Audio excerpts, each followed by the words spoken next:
Саламатсыңарбы менин сүйүктүү окуучуларым. Баарыңар бир жылмайып алгылачы.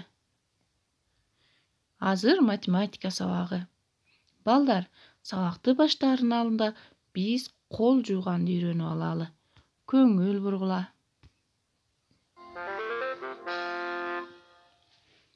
Salam dostlar, menin adım Akılay. Men hazır sizlerge kantip kol jууганды үйрөтөm. Алаканды самында, içinde, sırtında, mancalardı tıkaçu, kaldırбай birinde, barmaktardı samında, aylanta, aylanta, tırmaktardı unutma, bolsun taptaza.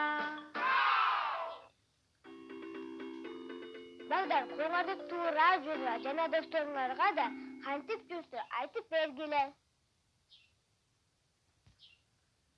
Бүгүнкү биздин өтүлө турган темабыз бөлүү. Анда эмесе сабагыбызды баштайбыз.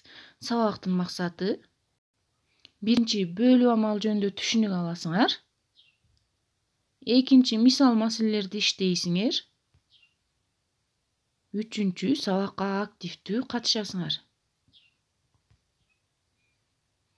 Бөлүү көбөйтүүгө тескери амал. Мисалы, көбөйүүчү, көбөйтүүчү, көбөйтүндү. 4 көбөйтүү 3 барабар 12. Ошондой эле бөлүү амалын иштеп көрсөк, бөлүнүүчү, бөлүүчү тиинди. 12 бөлүү 3 барабар 4. 638 маселе. 12 спортсмен 3 катарга тең бөлүнүп турушту. Ар бир катарга канча спортсмен турду? Сүрөттү байкагыла. 3 катар болгондуктан 3 сапты белгилеп алабыз. Ар бирине бирден тегерекче кое баштайбыз. Биринчи, экинчи, үчүнчү спортсмен ошол 3 сапты башташат. Алардын артына кийинкилери турушат.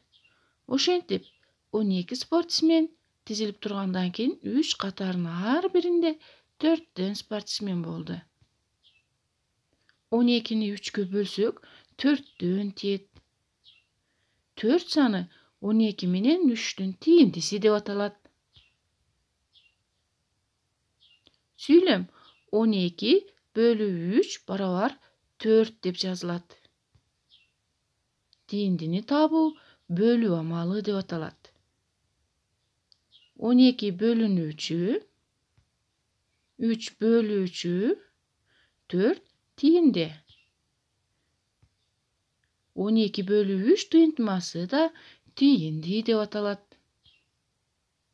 Анда балдар 638 маселени дептериңерге көчүрүп жазгыла.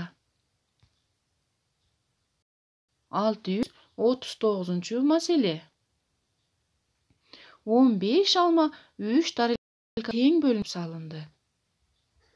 Ар бир тарелкага канчадан алма салынды?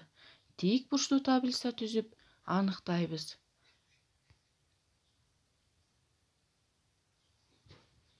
Биринчи тарелкага 5 алма.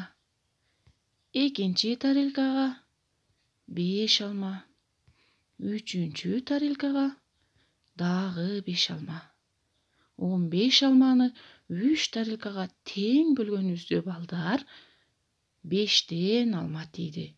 Демек, биз 15 бөлүнгөн 3 барабар 5 деген туйунтманы жазып алдык. 639 маселени да туура сулуу кылып дептериңерге көчүрүп жазгыла. 640 маселе. 9-ду 3-кө бөлүүдөгү тииндини тап. Тик бурчтуу таблицаны түз. Канча сап белгилеп аласың? Бөлүү белгисин пайдаланып амал жаз.